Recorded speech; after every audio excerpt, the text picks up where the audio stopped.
Que si tenés miedo de que puede venir una persona y copiarte todo, de que tu servicio no es lo suficientemente bueno o complejo como para que una sola persona se lo pueda robar, en definitiva. Si yo me pongo a ver hoy en día, en nuestra empresa es muy difícil que llegue una persona y pueda copiar todo, porque son muchas cosas, son muchas personas que tienen expertise en áreas diferentes y no podría funcionar sin ninguno de ellos. El tema de los negocios y en todo en general, uno tiene que ser prudente con los tiempos de las personas. Si contratas a alguien en una semana, no le puedes dar, como diríamos, el acceso a todo, o sea, ir con un paso a paso, y eso te va a permitir como evaluar. Pero si una persona no te genera confianza, no continuar, porque eso más tarde o más temprano va a terminar mal. ¿Dónde comienzan a buscar un proyecto para entrevistar? Hay que ir a LinkedIn. Sí, hay muchas personas. No sabía que existía. Hay un curso de Google sobre gestores de proyectos que está muy ese bueno. yo lo sabía. Claro. Yo le recomendé a ella. ¿Está bueno o no? Está muy Yo no lo vi, bueno. o sea, lo recomendé y dije, bueno, sí, de Google debe estar bueno. Pero en cuanto a conocimiento, lo que hay ahí es básicamente un resumen de quizás lo que yo vi en el curso de ingeniería, el posgrado de gestión de proyectos, cursos de auditor. Es como un mix que está muy bueno, y todas esas personas se meten en una bolsa de trabajo más formal. A ver, busca el link para decirlo acá por el podcast. Bienvenidos a un nuevo episodio de No Backup Plan. La volvemos a traer a Agos para que toque un par de los temas más aburridos pero necesarios de, bueno, prácticamente cualquier negocio online.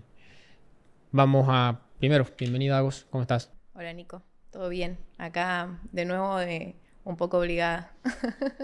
Así se maneja esta empresa, no se preguntan las cosas. Bueno, vamos a comenzar con una pregunta que nos dejaron en la comunidad de School, Road to Partner, y de ahí, bueno, vamos a ir viendo qué se desglosa.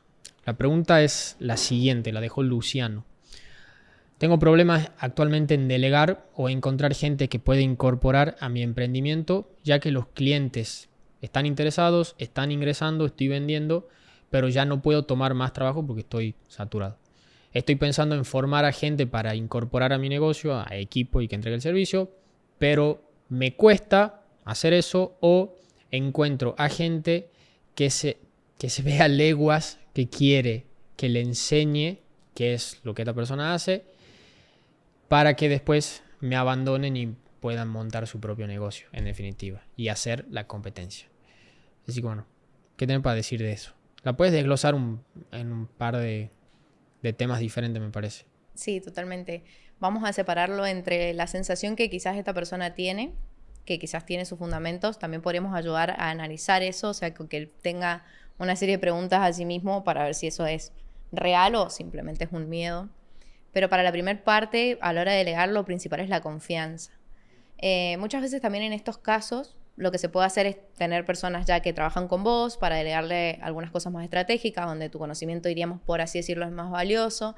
Incorporar personas que se puedan entrenar en lo operativo, pero que en sí no conocen, diríamos, el know-how o el corazón del negocio. Eso te puede ayudar a aliviarlo. Pero si no hay confianza, es como que delegar es muy difícil. Es algo que es clave.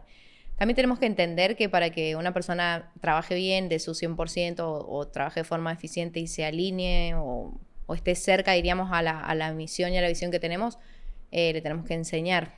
La cultura se la tenemos que transmitir de alguna manera. Sí siento que ese miedo es algo que no es que no lo haya escuchado anteriormente, pero siento que eso es una limitante muy grande para el crecimiento.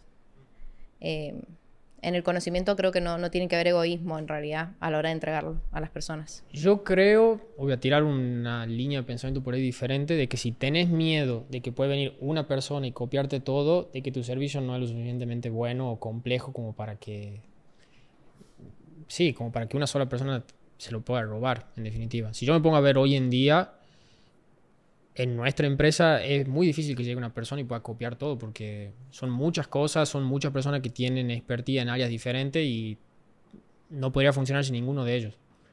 Entonces, por ahí lo que estás vendiendo, o puede ser también una buena forma como de autodiagnosticarte de que no es tan bueno lo que estás vendiendo, en definitiva.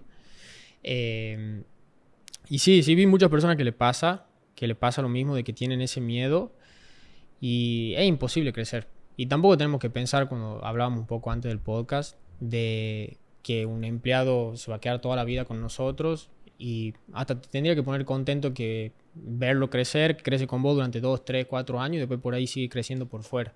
Si es un empleado muy importante, sí está bueno armar como el ecosistema o el ambiente para que su techo entre dentro de la misma empresa, pero muchas veces eso no es posible.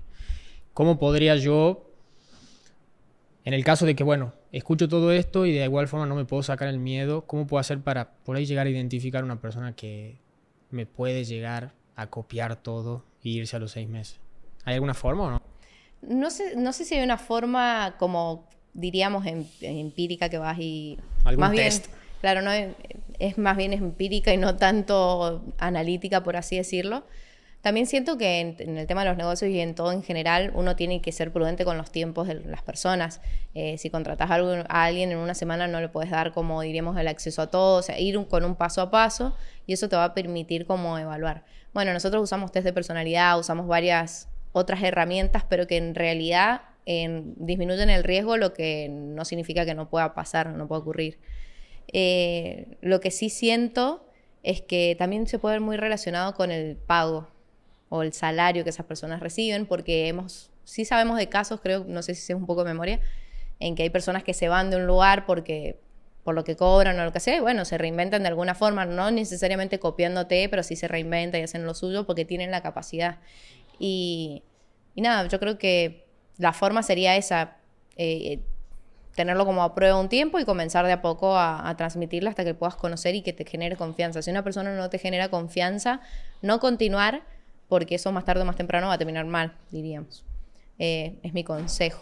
La realidad es que también es muy difícil, o al principio por ahí cuando uno no contrató personas antes de que dice, bueno, yo quiero, como molestamos acá nosotros con el término de decir, nosotros queremos tener un pollo, que le enseñamos todo y me duplico a mí mismo y tengo una sola persona que hace exactamente lo mismo que yo hago, pero es prácticamente imposible, muy difícil conseguir eso porque seguramente esta persona pasó varios meses o varios años llegar al punto en el cual están ahora. Y a mí también me pasó de... No, nunca tuve este miedo puntualmente, pero sí de decir, bueno, estoy saturado de trabajo, quiero atender más clientes, entonces, la primera solución lógica que se te viene a la cabeza, voy a contratar a una persona, le voy a enseñar todo lo que yo sé y me voy a duplicar. Y termina siendo, yo no lo logré, prácticamente imposible. Mi forma de hacerlo, que termina siendo la correcta, de decir, bueno, yo sé sobre anuncios, sé sobre esto, sé sobre lo otro, y contrato personas expertas en todo eso. Y si una persona me roba mi forma de hacer anuncios, bueno, le faltan otras 10 piezas, y así. Es una forma un poco más lógica de, si se quiere, de quitarme el miedo. En muchos de estos casos también lo he visto más en personas que venden una mentoría de algo en específico y enseñan a mentores como soporte, por así decirlo, mentores que van ingresando para poder atender o abarcar a más personas. También ahí lo que se puede hacer es que quizás sí tengas esas otras personas que te ayuden a brindar el servicio, pero que dejes algo muy específico y hacerlo uno mismo, si tenés ese miedo, diríamos. Que sí, volvemos a caer en lo mismo. Creo que el sistema que hay detrás de un buen negocio es imposible de replicar porque alguien te diga cómo lo hizo. Como que de ahí a la acción hay un montón de pasos. Sí, hay un montón de trabas y fallas que van saliendo en el camino y que vos por ahí las ves y decís, sí, es fácil de copiar, lo copias y te salen 1000 problemas y no lo vas a saber resolver. Sí, y como consejo he visto muchas personas que no crecen o que fracasan bastante por este mismo miedo. O sea, no es la primera vez que lo escucho. Es algo que está bueno trabajarlo o justamente preguntar, ver qué opinan el resto de las personas, porque sí es como una limitante muy grande. O sea, hay gente que en un momento se vuelve como un poco paranoica de que todo el mundo te quiere copiar o que todo el mundo te está espiando o que, bueno, como un tema jodido. Y otra cosa también puede ser un acuerdo de confidencialidad en donde se puede poner una cláusula, una multa de que no puede realizar el mismo servicio o no puede usar el mismo conocimiento. También se podría brindar por ese Sí, pero lado. la gente online no respeta una mierda eso. Bueno, pero en el caso de que sea muy extremo, que te robe el total del negocio, bueno, sería ese un caso jodido. Sí, y también es un miedo que seguramente no es algo que le haya pasado antes y termina siendo algo que nunca va a pasar. O sea, dejar de hacer algo por miedo a que pueda llegar a pasar lo otro, yo soy más de me lanzo y bueno, si pasa lo soluciono y si no, hubiera perdido tiempo preocupándome por algo que nunca va a pasar. Bueno, con ese creo que ya estamos. Ahora pasemos con otro que por ahí un poquito más largo, que un comentario de Luca. Pero bueno, fue una ida y vuelta bastante largo conmigo, así que no lo voy a leer entero, pero te leo por ahí lo más importante. Dice que su problema está un poco con la desorganización de sus clientes, porque ¿qué es lo que pasa? Él tiene una agencia que le ayuda a sus clientes a conseguir leads, también le administra el equipo de venta a los clientes, o sea, un servicio bastante complejo, le administra los closers a los clientes y se tiene que ver más o menos cómo va todo eso, y él dice, tengo que aplicar Airtable, tengo que aplicar Google Sheet, ¿cómo hago para, siendo SEO, poder llevar un poco el control y el registro de todas estas cosas? Por ahí, de la cantidad de leads que consiguen los clientes, de la cantidad de cierre que tienen los closers. Me dice también ahí en un comentario de que él tiene un editor de video y no sabe muy bien cómo organizar el contenido que tiene que subir, control de calidad, tiempos de entrega, etcétera, etcétera, etcétera. Bueno, sí, ahí como dijiste hay que separarlo como en dos ramas. En el primer caso, en lo que hablamos de la parte de que él ayuda a sus clientes con el tema de llevar el equipo de ventas, la recomendación mía en ese caso es tener un sistema prearmado que se introduce en el día a día o en la operación de ese cliente, y eso hay que aclararlo desde un inicio. O sea, porque yo creo que el mayor problema en esos casos es que o el cliente no se quiere adaptar a lo que viene, o por ahí no se le da la importancia que se necesita, diríamos, a ese sistema, y ahí es donde se rompe todo tu forma de operar. ¿Qué pasa? Que esos sistemas que vas a hacer, no es que puedes obligar a tu cliente a que se adapte a cualquier cosa, tienen que ser sistemas pensados de forma lógica y racional para que lo pueda entender cualquier persona. No complejizar. Quizás si vos querés sacar datos o métricas muy específicas, bueno, ahí sí vas a tener que recurrir a hacer algo vos manualmente, pero sí o sí priorizar, por así decir, las métricas claves para que ese sistema se pueda reflejar rápidamente en un tablero y que sea fácil de utilizarse. Es como que hay que armar un sistema, pero que sea práctico. ¿Y qué software recomendás para eso?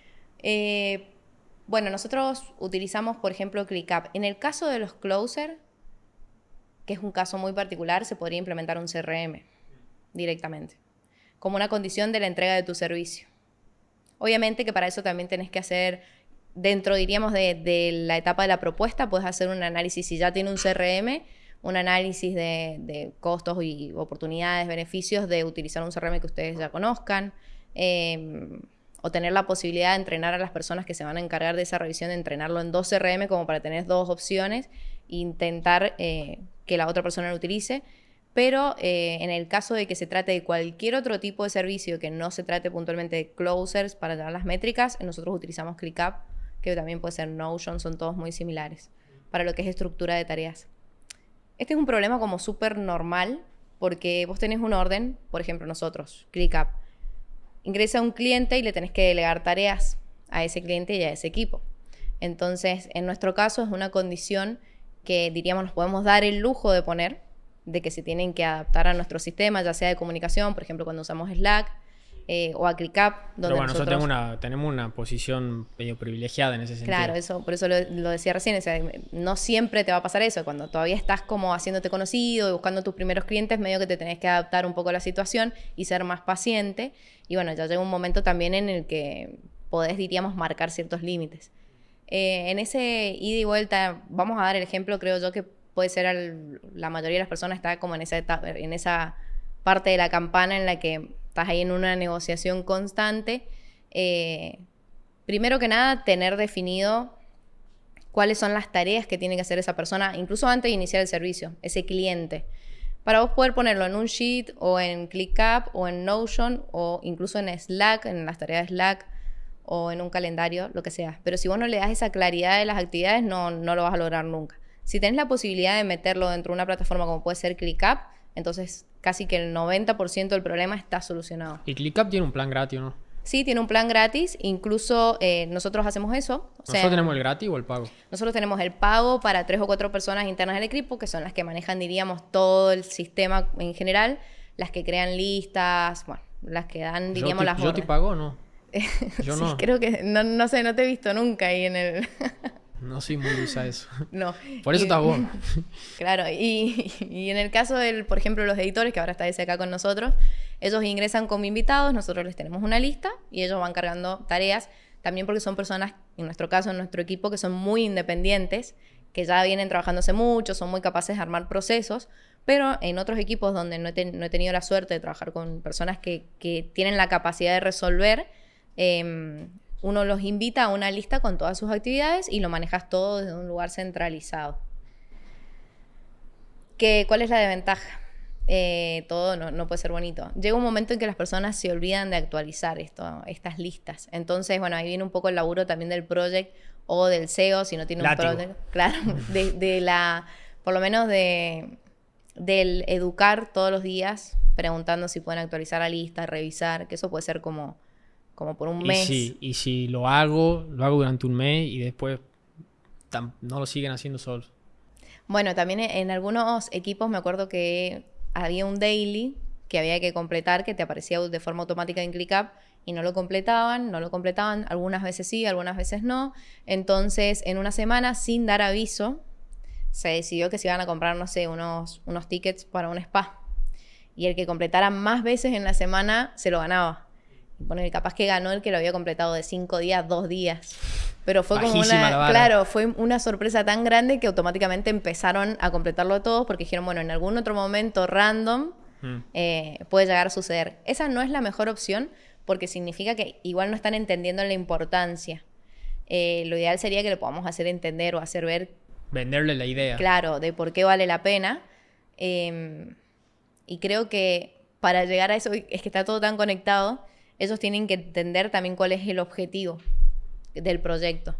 Una vez que entienden eso, pueden ir viendo cuál es el avance. Siento que en el mundo digital como que nos jactamos de que trabajamos en equipo, que somos mucho del equipo, del team, pero quizás en el mundo más tradicional todos están informados de los avances, todos comparten lo que les va pasando sobre un proyecto preciso y nosotros en el digital no tanto. Estamos más aislados. Estamos mucho más aislados.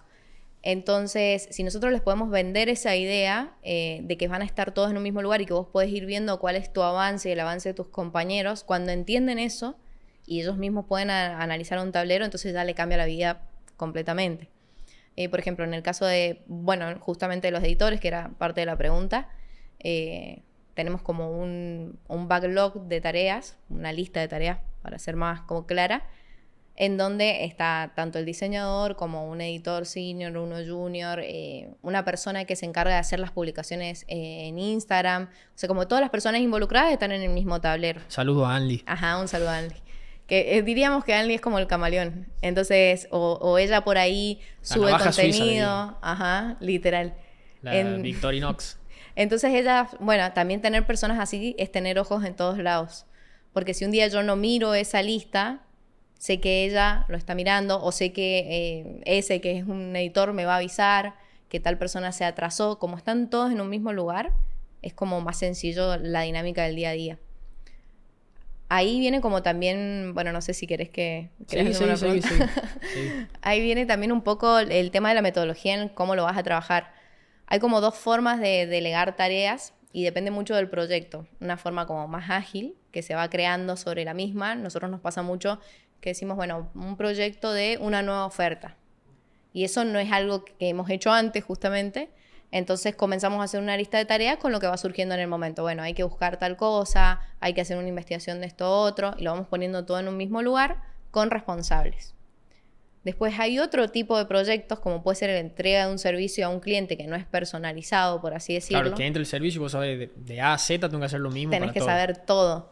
Entonces, vos podés crear una plantilla y eso se llama, diríamos, como un proyecto en cascada, porque es algo que no va a variar en el tiempo, que no tiene posibilidad de cambio de tareas. Puede que sí, o sea, no hay que ser extremista.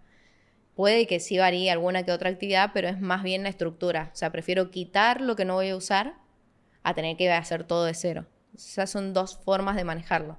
Se me ocurre, por ejemplo, si haces lanzamientos para clientes. Vos podés tener una lista de tareas que sean 300 tareas, duplicarla y quitar las que por estrategia no sirvan para ese cliente, pero no es lo mismo tener que armar siempre las 300 tareas. Y esas plantillas ya tienen predefinido los responsables de cada una de esas 300 tareas, los tiempos de entrega, las dependencias entre una tarea y la otra, ya está todo. Sí, eso se puede hacer casi en todas las plataformas. O sea, yo que he podido ver Asana, ClickUp, Notion, todas podés ya predefinir todo. ¿Usó Monday alguna vez? Sí, pero muy poco, pero también se puede, sí.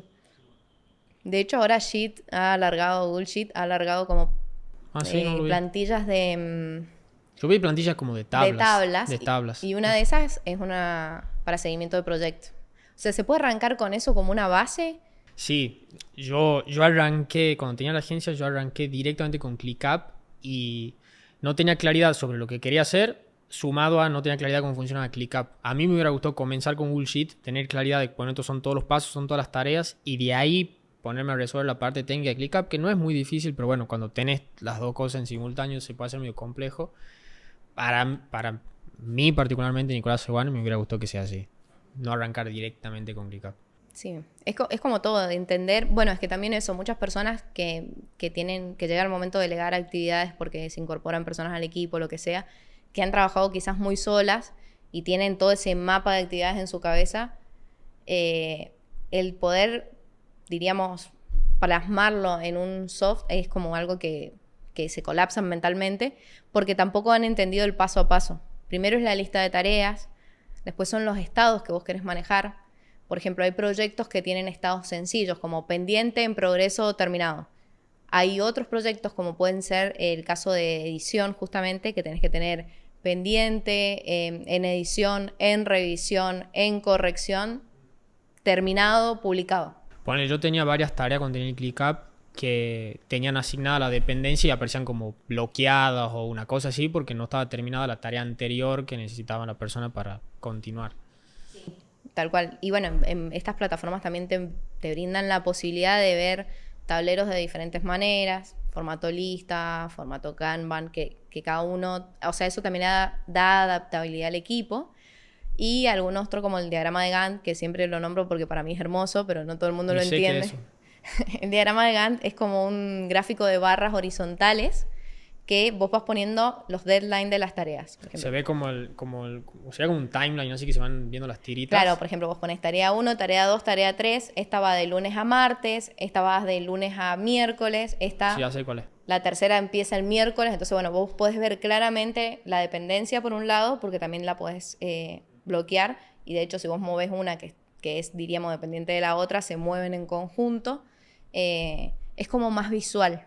Lo mismo que vos estás teniendo en una lista enorme de 1000 tareas, lo puedes ver más visual en cuanto a avance, en cuanto a fechas. Yo lo veía, o como me servía a mí, era en cascada. Yo no sé qué se llamaba así en cascada, pero ahora me estoy enterando.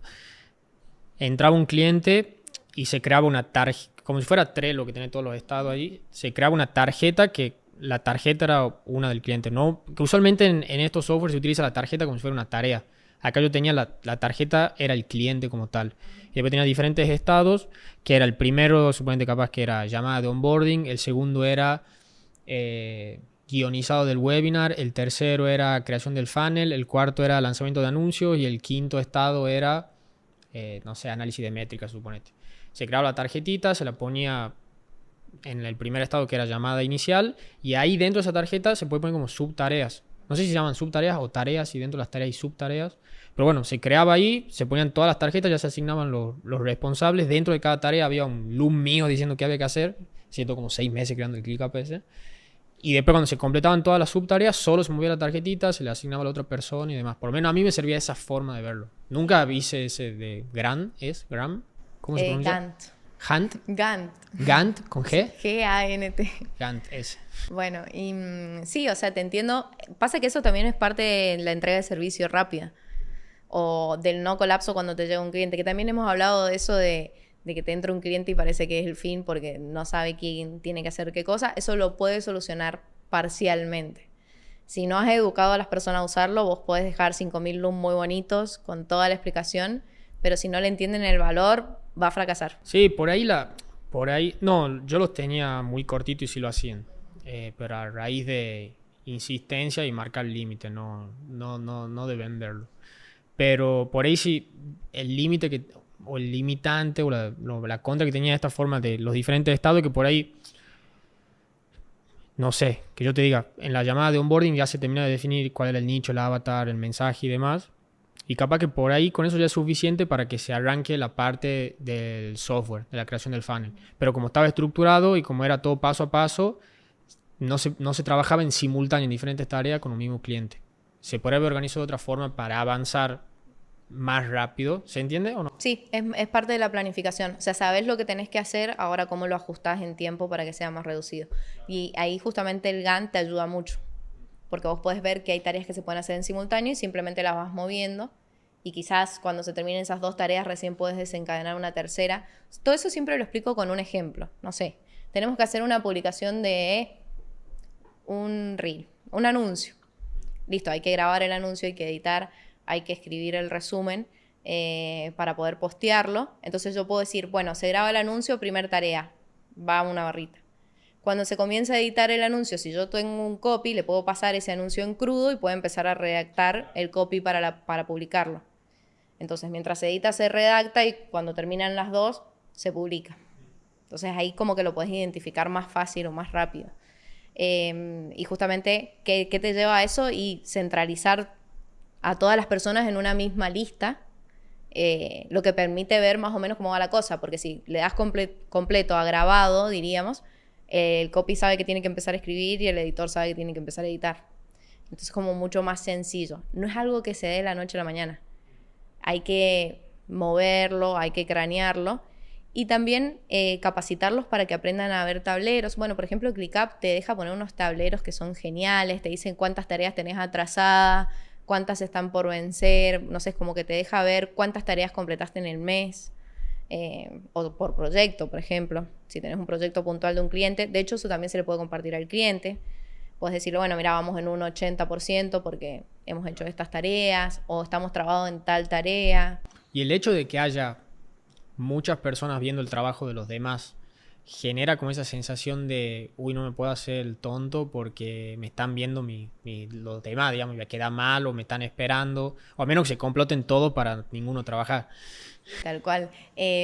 También, bueno, yo no lo había pensado como también por ese lado, lo había pensado desde el lado que entienden el valor de su actividad. Porque si El no, mío es más humano, me parece. El tuyo es muy idealista. No, pero es que es como que es parecido igual. Saben que si no entregan su tarea perjudican al que sí. No porque lo estén viendo que no está haciendo nada, sino que entienden cuál es la importancia o a dónde lleva su actividad del día a día. Sí, pero las personas suelen pensar más en ella que en los demás.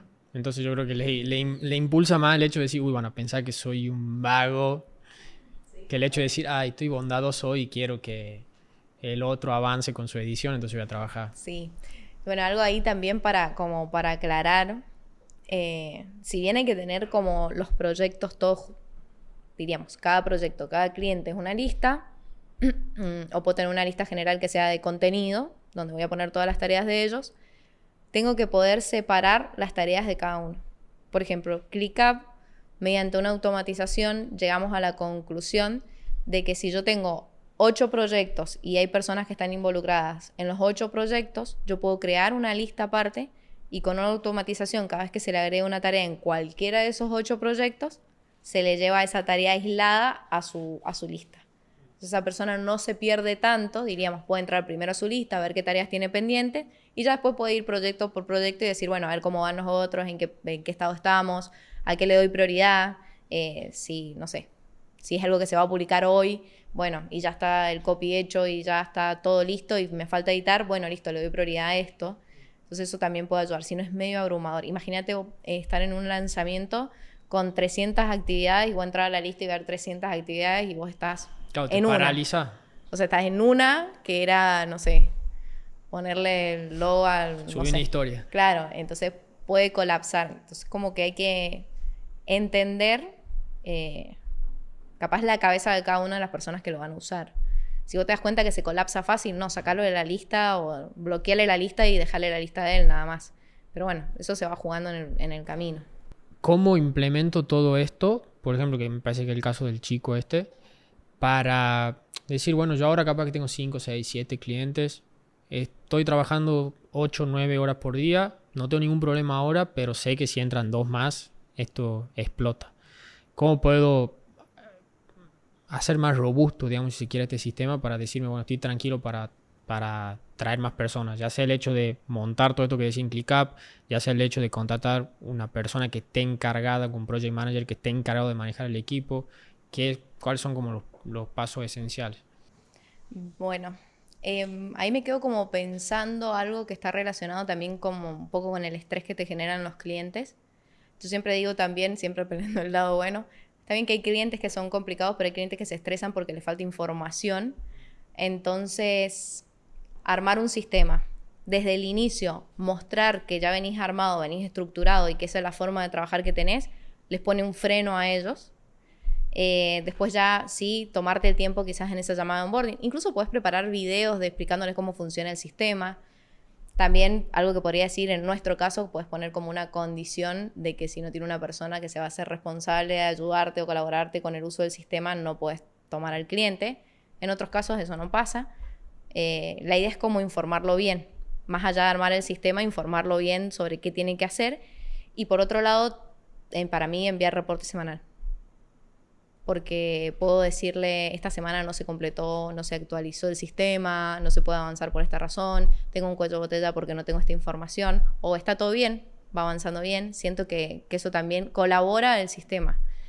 ¿Cómo lo iniciaría? O sea, si el primer cliente arrancaría de cero, pero si ya tengo clientes y esto ya está corriendo, más bien se trata de priorizar a esas personas que son un poco más flexibles o más adaptables a los sistemas y ya ir aprendiendo, diríamos, optimizándolo para finalmente meterlo en todos lados, diríamos.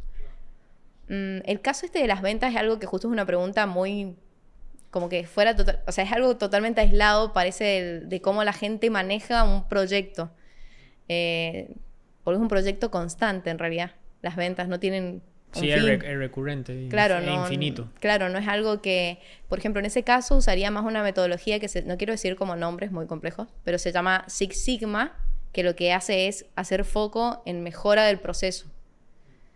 Podés perder tiempo diríamos, haciendo el proceso en sí, el proyecto en sí, podés perder plata, pero lo que vas haciendo es como invertir en optimización del sistema.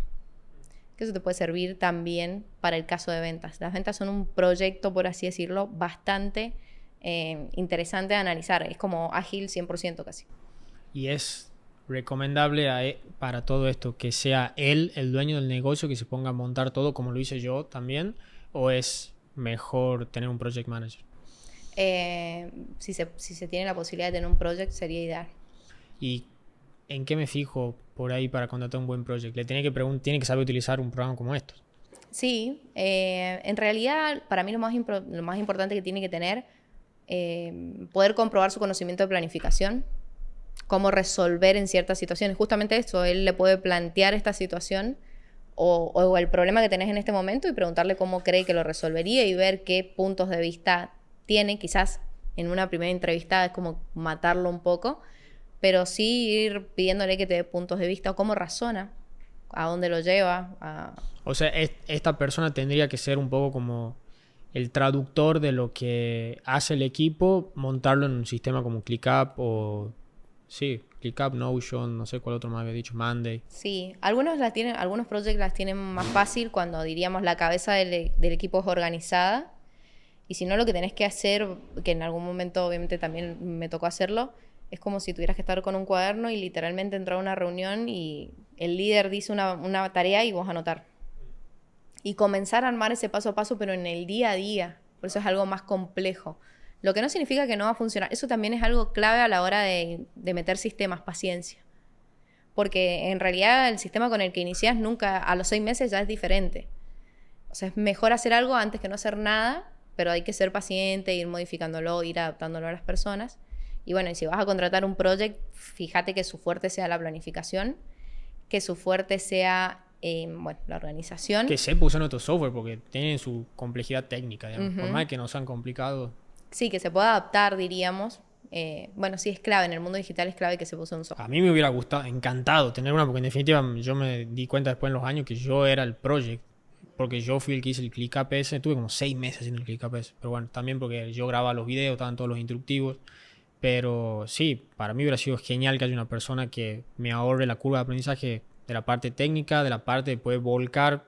El solo hecho de volcar el proceso que yo sabía que se hacía, que lo iba más o menos guiando yo a todo el equipo como si fueran unas marionetas, me hubiera ahorrado una banda de meses, muchísimos meses. Y algo que también la gente se olvida, bueno, obviamente sí, teniendo un project eso se soluciona, darle una introducción a las personas que van entrando a trabajar de qué es la plataforma, porque la mayoría los mete de una a la lista y le dice, bueno, vos tenés que actualizar acá la tarea, ponerlo como esto, como lo otro, acá va a salir tu fotito en la tarea que te toca. Nadie les dice dónde tienen que configurar, no sé, las notificaciones, el inicio, mostrar cómo se crea de cero la lista, como que también somos un poco medio brutos, por así decirlo, porque uno lo usa todo el tiempo y se olvida que los demás no. Entonces, eso puede ser una falla también de por qué un sistema no funciona con un cliente. Porque es como que, digamos, decimos, bueno, vos tenés que llenar acá y tenés que llenar allá, cuando podríamos tener quizás un video que explique cómo es la conexión de una planilla, dónde se van a llevar las métricas. Podría darse como ese movimiento, por así decirlo. Incluso de esa forma podés optimizar el sistema, porque hay gente que es muy proactiva y te da recomendaciones. Claro, que sabe cómo funciona. Claro, que te dice, para mí sería más fácil tal cosa. Poner, no sé, se me ocurre, nosotros tercerizamos una parte del servicio y viene esa persona y nos dice, bueno, ustedes tienen que llenar este tracker manualmente, y lo mira Lucas y le va a encontrar alguna forma quizás de mejorarlo. Entonces, bueno, le vas retroalimentando también el proceso al otro. Entonces siento que eso también te puede servir. ¿Y dónde?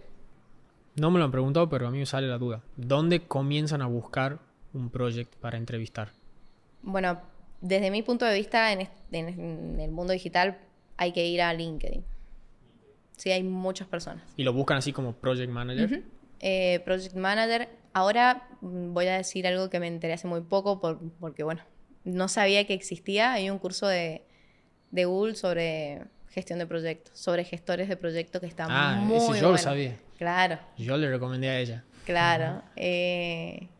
¿Está bueno o no? Está muy bueno. Yo no lo vi, o sea, lo recomendé y dije, bueno, sí, de Google debe estar bueno. Bueno, para poner en contexto, hay una persona que hizo este curso y que yo tengo llamadas con esa persona para darle en realidad un punto de vista más de la experiencia, pero en cuanto a conocimiento, lo que hay ahí es básicamente un resumen de quizás lo que yo vi en el curso de ingeniería, el posgrado de gestión de proyecto, los cursos de auditor. Es como un mix que está muy bueno, y todas esas personas se meten en una bolsa de trabajo más formal. A ver, busca el link para decirlo acá por el podcast.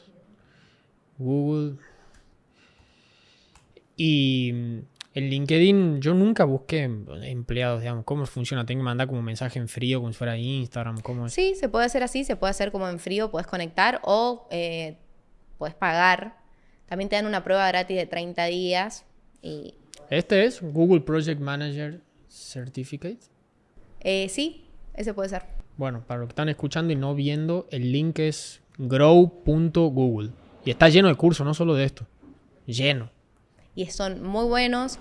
A ver, les recomiendo pagarlos, porque bueno. Pero este es gratis, ¿no? De Google. Hay algunos que sí y otros que no. Creo que el de gestión de proyecto hay que poner un dinero. Pero lo que tiene es que está muy combinado con la práctica. Te hacen hacer ejercicios, te dicen, por ejemplo, justamente cuando llegas a la parte de planificación, bueno, a ver, planifica tal proyecto, y vas interactuando. Por ahí otros cursos no tanto. Y si no, en internet también está subido gratis, medio pirata, con una traducción media rara. Pero bueno, justamente en ese curso, como estoy hablando con esta persona, lo empecé a ver como para refrescar un poco. Y la verdad que sí, que tiene un orden bastante lógico. Habla mucho, por ahí sí tiene algunos términos medios técnicos. Habla justamente de cascada, Scrum. Pero bueno, está bueno también saberlo. Creo que un project tiene que... No digo que tenga que saber usar Scrum, pero tiene que saber más o menos de qué se trata, porque puede que llegue un cliente y que te diga, no, mira, yo uso Scrum. Y bueno, te tenés que ir adaptando a lo que va pasando también. Creo que esa es una de las principales características. ¿Cuánto tiempo lleva más o menos hacer el curso este? Porque ya me estoy adelantando, porque hay algunas personas escuchando esto que dicen, no, bueno, lo quiero aprender yo, me interesa el tema, por ahí están iniciando y no saben por dónde ir y quieren dedicarse a esto. ¿Cuánto tiempo lleva más o menos el curso ese? Y te podría dar un cálculo desde de ingeniería basada en fuente de los deseos. Comic Sans. Claro, ponerle que... Tiene 6 cursos, el que yo vi, 6 cursos en general, y haciendo las actividades bien, tomando apunte, te puede llevar 10 horas cada curso. Unas 60 horas en total. En total. Sí, lo puedes hacer en menos, sí, seguramente. O sea, no es tanto. No es tanto. O sea, creo semana. Que el promedio por él están como 3 meses, ponele, si vos querés volver a ver. De hecho, la corrección la hacen entre ellos. O sea, vos corregís a tus compañeros y tus compañeros te corrigen a vos. Bueno, entonces eso lo hace un poco más dinámico. y a la vez más lento. ¿Por qué? Porque es como que empezás a interactuar y decís, mira lo que hizo lo vuelvo a entregar. Entonces, bueno, en realidad como se puede ir haciendo a poco, sí, pero no sé, yo diría que si se les va más tiempo, no pasa nada, porque es como que igual el primer curso ya te introduce todos los conceptos, como que vos puedes empezar a laburar con eso tranquilamente. Ya después los demás son más como profundos. Sí, igual, si hay una persona que se identifica conmigo, yo no lo haría, yo contrataría a alguien. Totalmente. Pero bueno, no sé si tenés algo más para sumar, súmalo, hable ahora o calle para siempre. No, la verdad que no sé. Bueno, para contratar project nada más. Bueno, versatilidad y tiene que tener muy buena comunicación. Muy buena comunicación con el equipo y con el cliente. Siempre digo que el project es una membrana que no es permeable para ambos lados de la misma manera. Yo como project, si tengo una queja de un cliente, no me puedo dar la vuelta y bardear a mi equipo o transmitir directamente lo que piensa el cliente de mi equipo. Porque lo estresa a tu equipo. Porque capaz que es una fábula o tuvo un mal día mi cliente. Y al revés, si mi equipo está muy enojado porque está atrasado por algo que el cliente no tiene, nada, yo tengo que escuchar, bancarme eso y dar la vuelta y poner la mejor cara e intentar conseguir ese resultado. O sea, siempre tiene que haber una membrana. El project entonces habla con los clientes. Sí. Bueno, me ha pasado en algunos equipos que creo que de una persona que tenemos dentro diríamos, del portfolio de ScaleUp, que no tiene la posibilidad de hacer ese distanciamiento entre la parte operativa y el cliente. Y bueno, eso genera un problema. Porque un cliente un día se levanta mal, cruzado, sí. Manda un audio y hay 6 personas de tu equipo escuchando algo que capaz que no es así y no lo puedes manejar en realidad, no es algo que se pueda controlar. Pero si tenés un buen project, bueno, también igual no necesariamente tiene que ser un project en ese caso. Puede ser un account manager o algo así. Claro, pero si la mayoría de las personas no tienen un equipo de 10 personas, 12 personas, las personas que contratan cumplen más de un rol. Sí. Entonces, bueno, por ejemplo, si vos tenés ese problema y no necesitas a alguien tan estratégico como sería el caso de esa persona, no necesariamente tenés que pagarle un project, sino un account te puede ayudar, porque en realidad él estaría como para liderar un poco las ramas, más no para pensar estratégicamente y planificar estratégicamente. Hay como una diferencia ahí. No sé, nada más. Bueno, project también eso, como project tenés que saber de presupuesto, tenés que saber de costos, tenés que saber de contrataciones. Como un nivel un poquitito más alto. Busquen bien sus projects, muchachos. No quiero hablar de costos, por eso evadió y hizo así como un... Hay una sola cosa que no me gusta hablar después de ClickUp, costos. Bueno, de ClickUp nosotros tenemos un par de videos que les podríamos compartir, muy caseros nuestros, de cómo hacerlo. Un par de looms. Sí, creo que son 2 videos de una introducción. Sí, igual en la comunidad de School hay un curso que está en borrador, que es responsabilidad tuya, que dice entrega de servicio 5 estrellas ese. Ahí va a tener que subir en algún momento. Bueno, sí, dale, me parece bien. Cuando esté más tranquilo, ya ahora fin de año no creo. Pero bueno. Estamos ahí. Lo cerramos ahí. Muchas gracias a vos. Nos vemos en el próximo episodio. Nos vemos.